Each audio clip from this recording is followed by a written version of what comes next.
আসন্ন চ্যাম্পিয়ন্স ট্রফির শিরোপা জিততে চায় বাংলাদেশ। কঠিন চ্যালেঞ্জ মোকাবেলায় নির্দিষ্ট কোনো ক্রিকেটারের ওপর নির্ভর না করে দলগত পারফরমেন্সে দিতে চান অধিনায়ক নাজমুল হোসেন শান্ত। মূল লড়াইয়ের আগে প্রস্তুতির জন্য বেশ কিছু সময় পাবে, যেটা কাজে লাগাতে চায় টাইগাররা।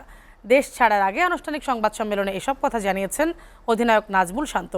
নূর উদ্দিন খানের প্রতিবেদন। দীর্ঘ প্রায় ৮ বছর পর আবারও চ্যাম্পিয়ন্স ট্রফির ফটো সেশনে টিম টাইগার্স। হাস্যোজ্জ্বল, শান্ত, মিরাজ, মুশফিক, মাহমুদুল্লাহরা। দেশ ছাড়ার আগে শেষ দিনের অনুশীলনে পুরো দল। চ্যাম্পিয়ন্স ট্রফির আগে কোনো ধরনের ওয়ানডে না খেলে বিপিএল দিয়েই প্রস্তুতি সেরেছে ক্রিকেটাররা।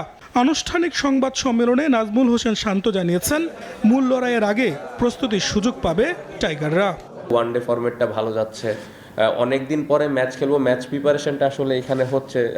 গতকালকে একটা ম্যাচ সিনারিও হয়েছে, আজকে একটা হবে এবং সামনে আর একটা প্র্যাকটিস ম্যাচ আছে। সো ম্যাচ প্র্যাকটিসটা ওখানে হয়ে যাবে। আর এই ফরম্যাটটা তো আমরা ছোটোবেলা থেকে অনেক খেলি, সো অ্যাডজাস্টমেন্টের খুব একটা প্রবলেম হয় না। সো আমার মনে হয় প্রিপারেশনের দিক দিয়ে আমরা ভালো অবস্থানে আছি। স্টিল আমাদের হাতে আরও 6-7 দিন সময় তো আছে। সবশেষ আসলে সেমিফাইনাল খেলেছে বাংলাদেশ। এবার গ্রুপ পর্বে প্রতিপক্ষ ভারত, পাকিস্তান ও নিউজিল্যান্ড। সমীকরণটাও বেশ কঠিন, তবে অধিনায়ক শান্তর চোখ শিরোপায়। আমরা চ্যাম্পিয়ন হওয়ার লক্ষ্যে যাচ্ছি। এখানে যে 8টা টিম আছে, 8টা টিমই ডিজার্ভ করে চ্যাম্পিয়ন হওয়ার জন্য এবং এই 8টা কোয়ালিটি টিম। এবং আমি বিশ্বাস করি আমাদের টিমের ওই অ্যাবিলিটি আছে। বাড়তি প্রেশারের কথা আমার মনে হয় না যে কেউ বাড়তি প্রেশার ফিল করবে, কারণ সবাই এটাই চাচ্ছে, সবাই এটাই চায় মনে প্রাণে এবং সবাই এটাই বিশ্বাস করে যে আমাদের ওই অ্যাবিলিটিটা আছে। দলে মুশফিক, মাহমুদুল্লাহর মতো নির্ভরযোগ্য অভিজ্ঞ ক্রিকেটাররা আছেন।